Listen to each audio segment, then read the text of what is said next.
Good afternoon, everyone. Mm, However, I'm hesitant to call any of the latest days good. Welcome to the second day of our conference about the state of Hungary. Uh, Today, we'll be discussing the Hungary's connectivity.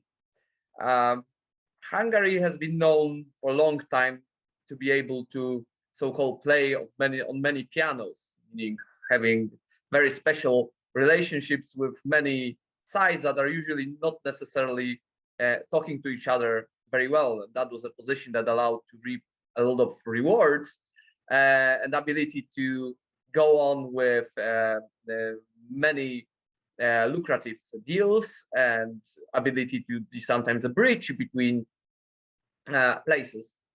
Last couple of days show that such a position might be quite difficult, especially when we are facing polarization like right now, when the Hungary is trying to remain, even if not neutral, then nuanced. That is pretty difficult under current situation. And whether how this politics works for Hungary, how it works and how it's supposed to work in the future, that's our topic. How the connections of Hungary with the outside world will serve it, or maybe will be a disturbance.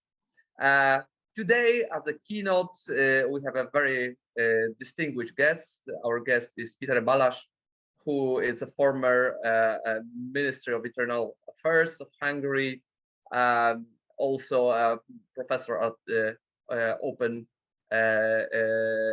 University. And now I would like to ask Peter to take the floor with his keynote speech.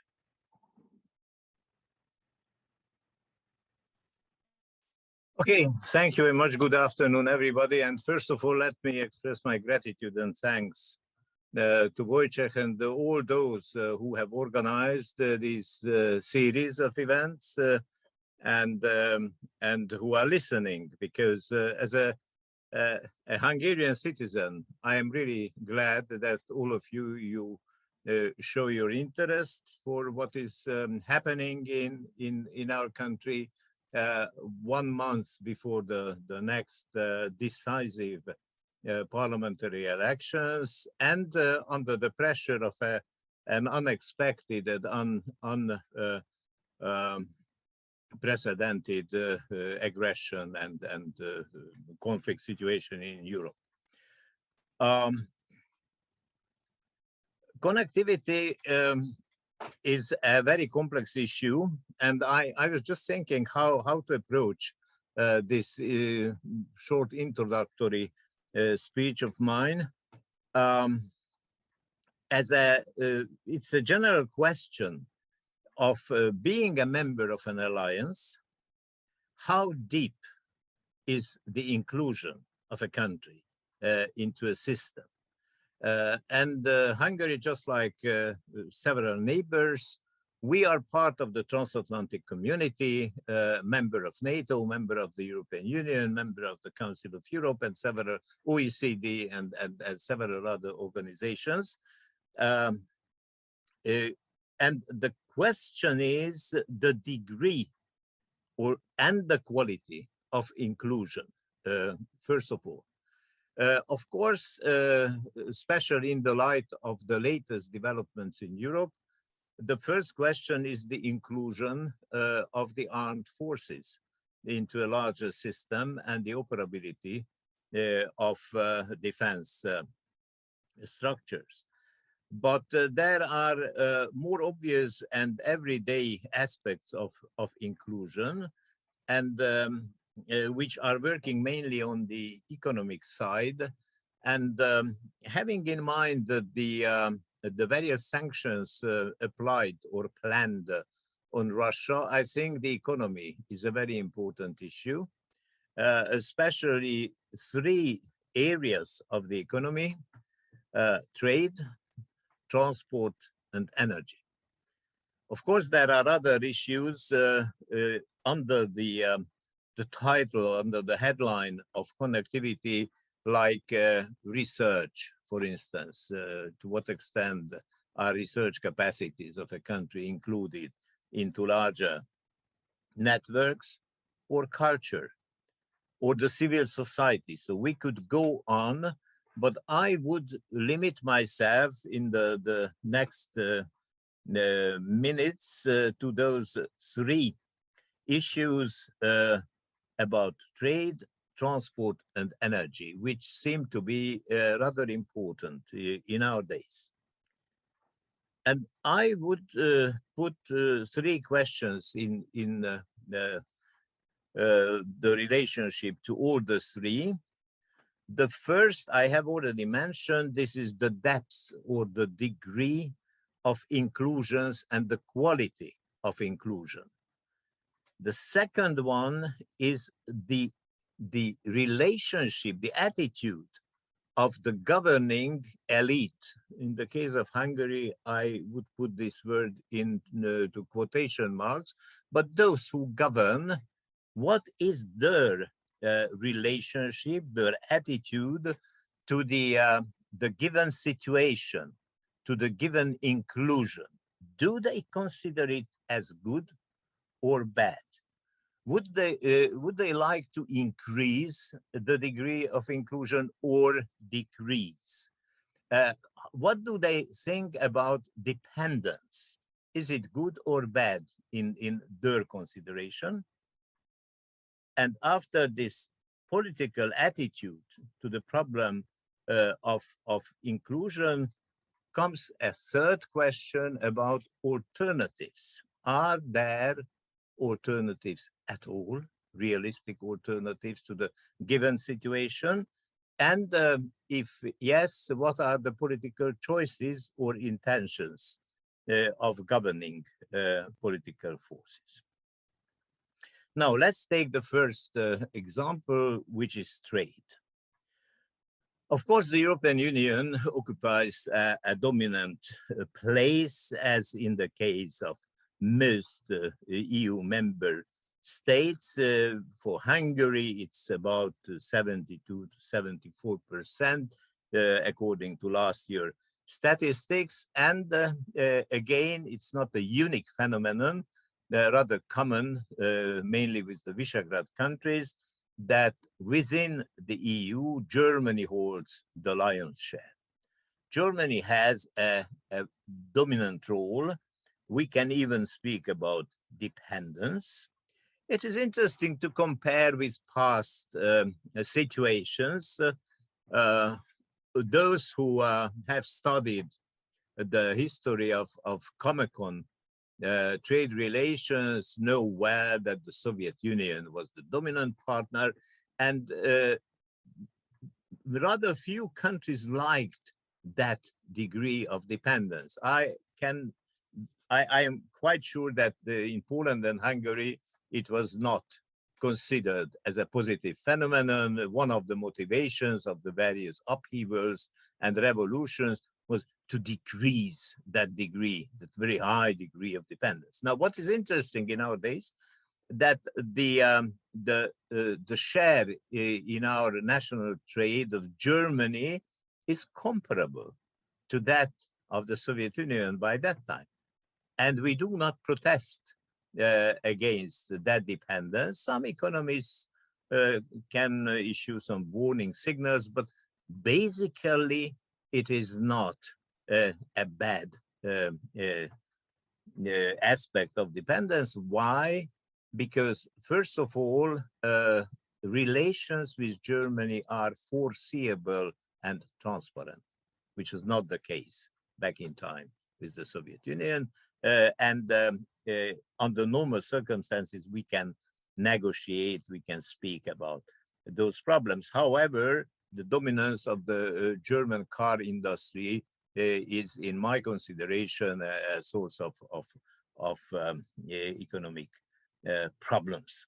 Now, before the big political turn after Germany, after the Soviet Union, there was the two Germanys taken together. Austria and Italy were the main partners.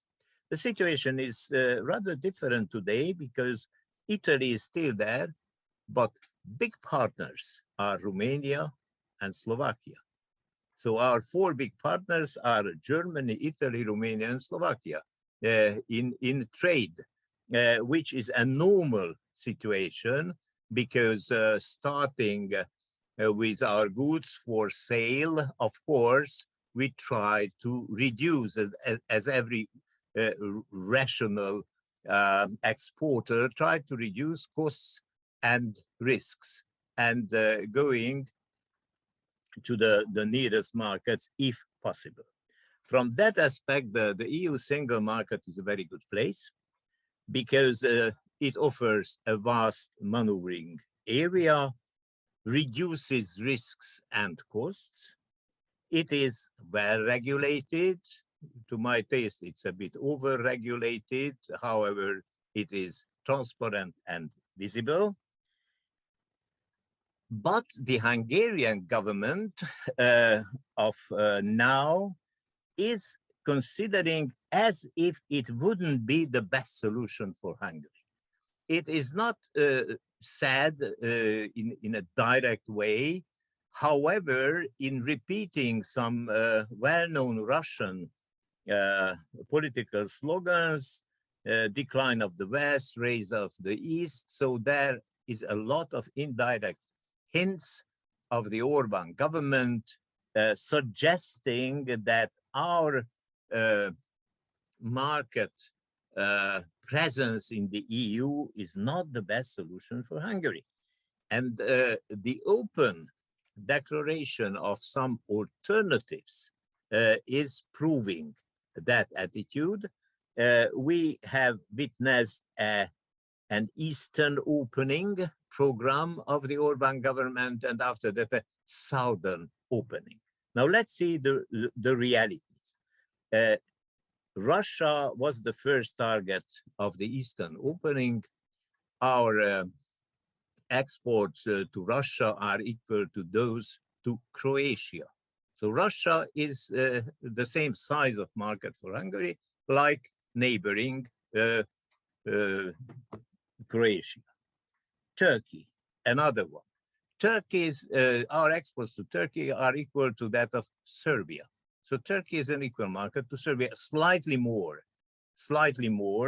than Russia. And China was the third target of this Eastern opening. Now, the whole Asia taken together, China, Japan, Korea, and all the rest, Hungarian export to whole Asia are equal to that to Romania. So you can see the proportions. I don't need to add that this Eastern opening was not very successful, hasn't changed the main proportions. Then came a second and even bigger illusion about the Southern opening, which was about mainly Africa, to some extent to Latin America, which are not visible in the statistics, negligible, small amounts. Some markets like Brazil and in some cases South Africa can be important for a few companies, but not for the whole country. So the situation is that we are closely connected with the EU market. We are dependent on the EU market, mainly on Germany. This is not bad for the country, and there are no real alternatives because Hungary is one of the unfortunate landlocked countries like Slovakia and Austria, which are far away from the sea and have to pay additional transport costs. Now I come to my second point about transport. Hungary has basically a good position in the trans-European networks of transport planned and implemented by the European Union. The country has a central continental location in Europe, in Central Eastern Europe, from all times, from the Roman times. If we go back and we see the network of roads, the place where Budapest is today was a central place because this is a crossroad from east and west, a good place to pass on the Danube, mountains from the north, plains from the south, and so on. The transport network, rails and roads of the Habsburg Empire were very much centered on Budapest, not on Vienna, because Vienna is a bit apart. And this heritage offers to Hungary a good connection with all the neighbors, because the hub and spoke system of roads and rails is connecting Hungary with all the actually 7 neighbors, which is a good thing. The EU has developed one of its most successful long-term plans. This is the Trans-European Transport Network. It has been implemented since 2014 on a brand new basis. Before, there were some segmented or individual projects. Since that date, in the last 8 years, we have got a double structure. In the center, there is the core network with a deadline of 2030, and all around a complementary comprehensive network with another deadline of 2050. The whole system is extremely well organized because, first of all, there is a plan. There is a plan and there is a very clear map. The map is being adjusted to new realities from time to time. We are just on the threshold of a new adjustment, and some sidelines will be added to that complete network. There is a good financial background, a financial device with regular calls.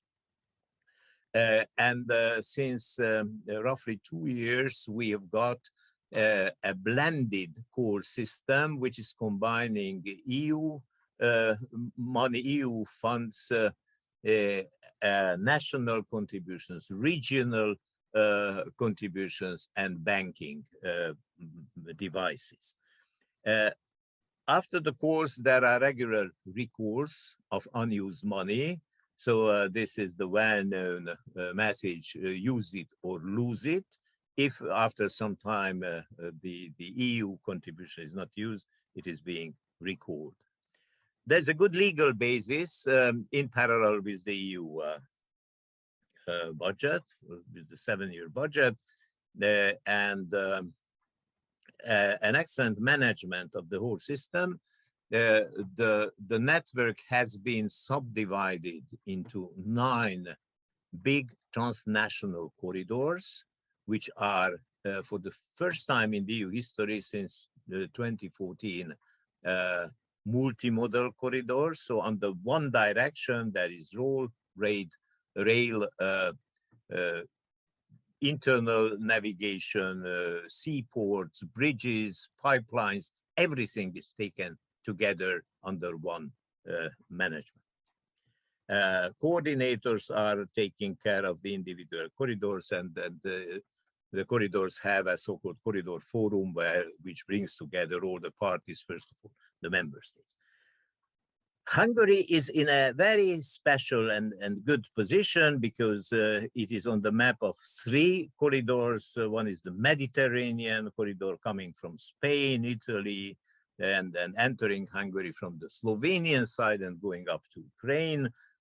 Of the Orient East Med corridor, which comes down from Hamburg, crossing the Czech Republic, Austria, and then goes on towards Romania, Bulgaria, and Greece. And the Rhine-Danube corridor, which is coming from Germany, Slovakia, and then going down to Romania. So it's a real crossroad. However, a few things are missing. And mainly 2 connections. One is a Budapest-Warsaw direct connection on rail and road. And instead of keeping on insisting in the Council of transport in the EU and trying to launch common actions, there are some attempts to replace the EU project by some Visegrad initiatives. I think that EU should be involved. And the other one is a well-known, the Budapest-Belgrade rail connection from Chinese credit, which is an unnecessary project because there is a line, the Budapest-Szeged line could be updated and used for transport direction to Belgrade. The actual Hungarian government is very silent on EU projects and very loud on Budapest-Belgrade or the Budapest-Warsaw issue. And to conclude, a very few words about energy. On the hydrocarbons, Hungary is a hostage of the inherited pipelines, as some other countries of the region coming from Russia or across Russia. And the EU could add some interconnectors with Slovakia, with Romania, with Croatia, and with Austria, which are two-way pipelines and make it possible to export and import energy. And finally, the nuclear energy is one of the hot issues today in Hungarian politics because the government, not because of nuclear source, it is less discussed, but because of the investment from Russia, the enlargement of the Paksh power station under some nebulous circumstances with Russian contribution. One of the ideas of the opposition now in the light of the Russian aggression against Ukraine was to stop this investment, just like the Nord Stream 2 and whatever it costs not to increase dependence from Russia in that way. I think my time is over, so I would stop here. Thank you for your attention. Thank you very much for this introduction. I think that showed us pretty well where the Hungary is stating and where its position in the entire picture of European and international relations. And now I would like to ask Victoria Serdut to lead the panel about the issues that Peter mentioned just a second ago. So Victoria, the floor to you. Thank you very much, Thomas, and thank you all for letting me moderate this fantastic panel and this very excellent summary of Mr. Balázs of Connectivity of Hungary. First of all, I would like to introduce myself. My name is Victoria Serdut, and I'm a journalist for the Hungarian magazine HVG. And as such, I live in Hungary. But, and this gives me quite an insight into what's happening in Hungary now. But fortunately, our two speakers today have a further advantage of seeing things a bit from further afar. So as such, I would like to ask Daniel Hegedűs, the Transatlantic Fellow at the German Marshall Fund of the United States, and Dalibor Rohács, Senior Fellow of the American Enterprise Institute, to give just a short introduction on the topic. And the grand rules of our panel should be, we'll have a 30-minute introduction and discussion, and then afterwards we'll have 30 minutes for the audience. So if you have any questions, you can write it down in the chat box and I will probably read them out. And I thought of an alphabetical order. So if Daniel would like to start with his introduction, then I give the floor to him. Thank you so much, Victoria. Wojciech, dear colleagues, thank you for having me in such a great panel. It's great to see so many good friends in the call now. If you allow me, in my introductory statement, I will focus on the foreign policy of the Orbán regime, covering practically the word alliances in the event's title. And I'm going to briefly introduce Hungary's post-2010 multivectoral foreign policy and tries to answer three different questions in my contribution. The first, that in what sense is Hungary's multivectoral foreign policy different from other Central and Eastern European countries' economic and foreign policy openings to the global partners? The second, that what role does this multivectoral foreign policy play in the overall functioning of the Orbán regime? And the third question, that what does the Russian invasion of Ukraine and the subsequent tectonic shifts in NATO and the European Union mean for the Hungarian foreign policy, and whether we can expect a kind of genuine U-turn back to a kind of firm Euro-Atlantic commitments in the next couple of weeks or months. So starting with the first question, why can we call the foreign policy strategy of the Orbán regime multivectoral? And how does it differ from opening attempts of other countries in the Central European region? After the 2008 economic crisis, it was a general trend among Central and Eastern European countries to diversify their foreign trade and make their exports less dependent from the EU internal market. And of course, that is also true for Hungary as well. It didn't start with the Eastern opening. Hungary's 2008 foreign relations strategy, which was adopted 2 years before Prime Minister Orbán came to power, already announced the need to diversify Hungarian foreign trade, decrease Hungary's export dependency from the EU's internal market, and the necessity to strengthen Hungary's export position on the global and Eastern markets. Orbán's famous 2011 Eastern opening strategy only reiterated that goal, and it was practically just a kind of new PR campaign for the very same foreign policy substance. However, as Foreign Minister Péter Balázs already explained, the Eastern opening was an obvious failure. As he underlined, if we take a look on the international trade and especially export figures, Hungary was not able to see we are not able to see any sign of successful diversification or increasing Hungary's export to the different Eastern markets. Hence, it is fair to argue that reaching out to export markets was not the main driver or the key characteristics of Hungary's multivectoral foreign policy, at least definitely not if we focus on the output level. The Hungarian approach to the authoritarian global powers like Russia or China differs in 3 distinct characteristics from the seemingly similar outreach attempts of neighboring countries like Poland's initial flirt with China or the Russia and China friendly policies of the former Slovak government of Robert Fico.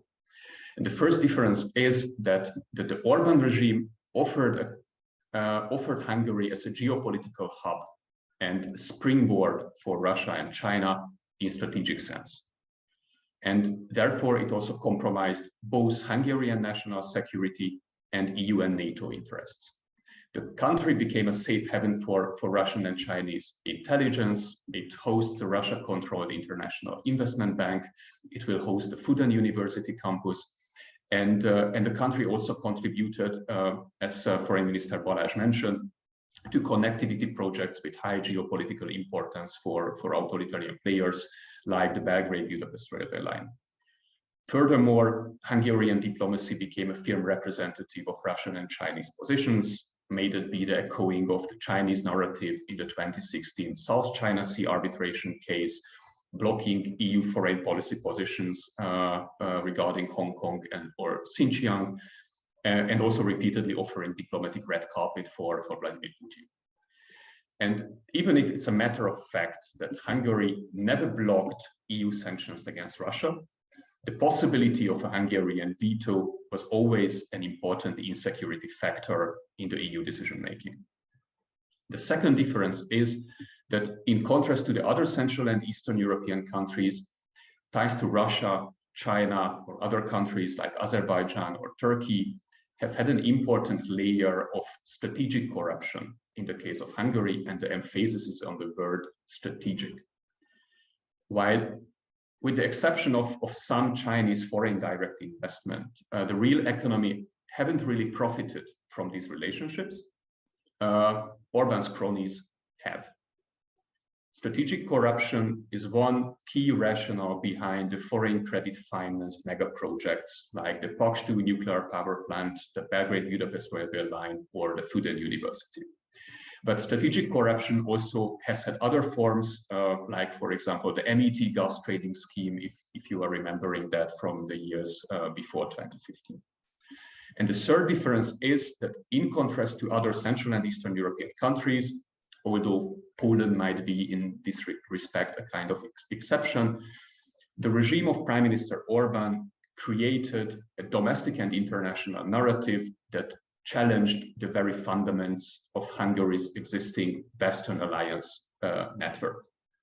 And in that regard, Hungary actively contributed to the global authoritarian narrative, which questioned the viability and the moral fundaments of the European integration and the transatlantic alliance as we know them today. So the Orbán regime hasn't simply acted as a kind of free rider in the Euro-Atlantic alliance. It acted as a kind of parasite. It enjoyed the benefits of the country's EU and NATO membership, while it weakened these organizations through supporting the agenda of their authoritarian rivals, Russia and China, and offered these Greek powers geopolitical benefits. And against that background, that arguments can be called the Hungarian foreign policy multivectoral, even if the country is officially firmly rooted in the European Union and NATO. So coming to the second question, what has been the role of this multivectoral foreign policy in Hungary's autocratization? They went hand in hand with each other, and the multivectoral foreign policy was an important enabling factor of autocratization. Hungary's democratic demise brought the country in increasing conflict with the European Union and the United States. And one aspect that contributed to the EU's inability to punish and sanction Hungary's autocratization process was the leverage Orbán was able to exert over the European Union with the help of its foreign policy. Through its constant reproachment to Russia and China, he demonstrated, or at least made the impression, that Hungary has other strategic options available if relations with Brussels may grow unsustainably conflict-laden. And there was a years-long discussion among politicians and experts at EU level whether Russia and China could provide appropriate grants, financial supports for Hungary in case of a potential suspension of the cohesion funds, or whether the threat of Hungary exiting the European Union is real. These debates were the consequences of Orbán's multivectoral foreign policy, and these debates won the Hungarian Prime Minister important years to further misuse EU funds without a credible threat of EU sanctions. So Hungary was able to challenge EU and NATO norms because of the perception of his other strategic options, and this perception was created by this multivectoral foreign policy. And very briefly coming to the third question, which is that how may Russia's war of aggression against Ukraine impact Hungarian foreign policy in the future? I think we were able to witness surprising developments, which seemed to be implausible even a week ago. Hungary supported all EU sanction measures, only with minor delays. After some hesitation, Prime Minister Orbán condemned the Russian aggression, and it became a main mantra of the Hungarian foreign policy that it shares the joint EU position, whatever that position may be. And against that background, several experts and analysts raised the question whether we see a kind of genuine U-turn in the Hungarian EU and foreign policy under the pressure exerted by the Russian aggression. And my answer is that I don't think so, for two good reasons. The first is that because even in the given circumstances, Hungary plays a protracted balancing game. Indeed, it supported the EU sanctions, but refuses to provide military aid for Ukraine. Hungary is the single country among the Visegrad states which denies military aid. and also prohibited, Prime Minister Orbán also prohibited the use of Hungarian transport routes to deploy military aid into Ukraine. Hungarian media outlets close to the government also continue echoing Russia-friendly narratives and disinformation, and all that factors and developments underline that Budapest still tries to keep as cordial as possible relations with Moscow. And the second reason why I don't think that a U-turn is possible is that such a U-turn is impossible and unimaginable without a U-turn in domestic policy. Orbán cannot admit in the election campaign that his Russia policy has been a single, huge, 12 years long strategic mistake. Among his hardcore supporters, Orbán is believed to be infallible. Destroying this myth would not only cause confusion in the electoral base, but could also easily pose further uncomfortable questions. If the cuddling with the autocrats was a failure, his confrontational approach vis-à-vis the European Union and other Western partners might have been rather unwise as well. Practically, the whole worldview of the Fidesz universe is at stake in the middle of the election campaign. And although in the coming months, the EU will be preoccupied to keep its unity on Russia, the conflict points, the existing conflict points in the EU-Hungary relation won't vanish either. To avoid the questions, what will happen with the suspended recovery funds or the rule of law mechanism, Orbán would need to re-democratize his regime. But he won't do that for very obvious reasons. And if the autocratization-induced conflict with the European Union persists, Orbán simply must keep its multivectoral foreign policy as well. Of course, he will try to keep a lower profile now than he used to do that over the past 12 years, but simply for structural reasons, I think there is no hope for a genuine U-turn in the Hungarian foreign policy until Prime Minister Orbán is in power. And I will finish with that word and argument, and over to you, Victoria. Those were some quite strong last words in your introduction. And before I ask any questions, which I have plenty of them, I would like to give the floor to Dalibor, because I saw he was nodding all throughout your speech. So I would like to ask him whether he agrees that there's this U-turn of the Orbán government in the past few days was actually not genuine, or is there something else that we see in the background? Well, first of all, thank you so much, Victoria, and it's great to be with all of you. And I'm afraid I'm going to just echo some of Daniel's earlier points in his from his excellent overview. I would like to preface this conversation by confessing that I have always harbored a bit of a dislike for the notion of connectivity, which is one of those European buzzwords that, you know, does more to obfuscate rather than clarify things, right? There are all sorts of academic definitions of connectivity. I'm just going to cite one: flows of globalization through strategic investments in infrastructure. The EU is obviously using connectivity to refer to networks that bring, you know, firms, places, countries closer together, and the connectivity agenda is sort of built as a sort of response, as a values-based response to China's Belt and Road Initiative. But I think it's very often useful to just bring the conversation down a notch to clarify it and just make it simpler. And I think Daniel has done a good job doing exactly that. And so what I would like to do is to really talk about, you know, what Hungary's closest economic partners are, you know, in real terms, in sort of data-driven terms, and what, you know, Hungarian government's actions insinuate those closest partners are. And I think there is just a glaring disconnect between those two. So first of all, just some, you know, basic facts. Hungary is an economy which is tightly integrated with the West. It's tightly integrated with the European Union. There are obvious reasons for that.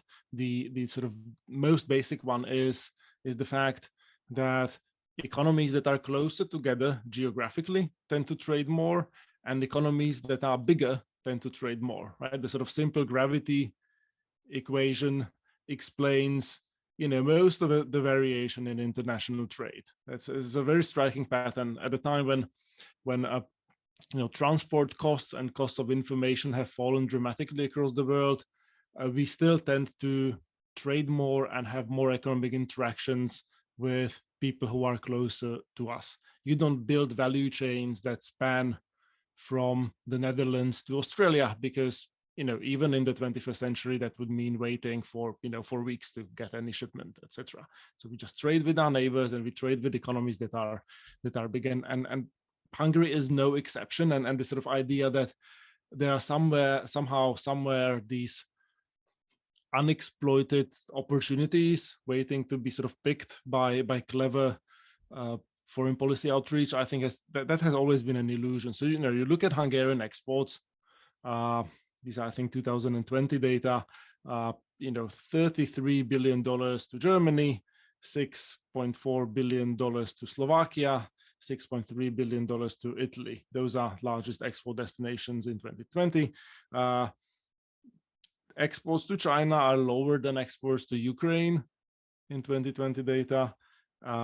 Exports to Russia are lower than exports to Serbia, right? So this idea that like these are important export markets for Hungary, that can be dismissed out of hand. The notion that these are also potentially important sources of investment flows, I don't think that the evidence bears that out very convincingly. Maybe you can make a sort of an argument of that sort about China, certainly not about Russia. China is, so this might be slightly dated now, but in 2020 it accounted for less than 2.8% of the total FDI stock, inward stock in Hungary. Russia was at about 1.2% of the total inward investment stock, roughly the same as the Czech Republic, country of 10 million people. 70% of Hungary's inward FDI stock is from European countries, 23% from Germany. And you look at other Asian economies, for example, South Korea, India, Japan. I mean, those are bigger investors in Hungary overall than either China or Russia, and not to speak about Canada and the US, right, which are several-fold and have several-fold larger investment stocks. So it's very, as Daniel said, it's very hard to explain this outreach and going out of one's way to accommodate Russian and Chinese interests in Central Europe simply by economic arguments. And I think there is something else going on. There is an ideological affinity, if you will. There are material interests of people connected to the government. In the case of China, yes, it's fair to say that the outreach to China predates the Orban era. Goes back to a time when many countries were flirting with this idea that the Chinese regime, following the period of liberalization, would somehow try to integrate itself in the global economy. This really was before the sort of Xi Jinping era started in the earnest, with the economic nationalism and the revisionism that really has defined most of the previous years. I think when you go back to 2011 time, when some of these first prime ministerial summits with China were organized in Hungary, you already have Viktor Orban saying that the Communist Party regime succeeded because it was not dominated by that Western liberal idea that fiddling with the books is the best way to get the best economic indicators. Their work is the foundation. That's a quote from the prime minister.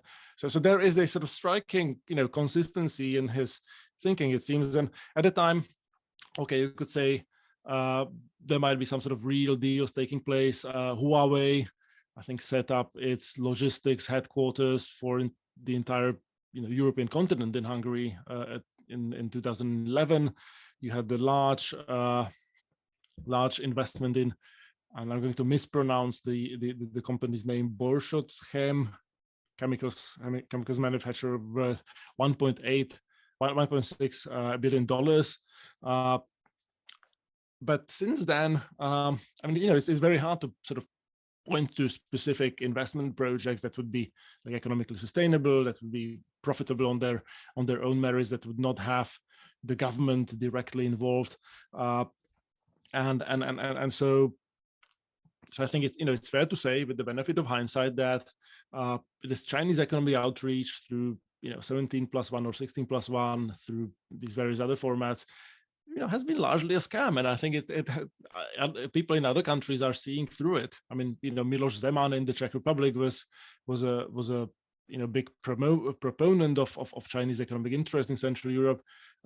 Massive promises were made about Chinese investment, these sort of high-profile decisions to get Chinese involved in a brewery, in a football club, to get a stake in the Czech Airlines, etc., were made. It's just none of that really borne any economic fruit whatsoever.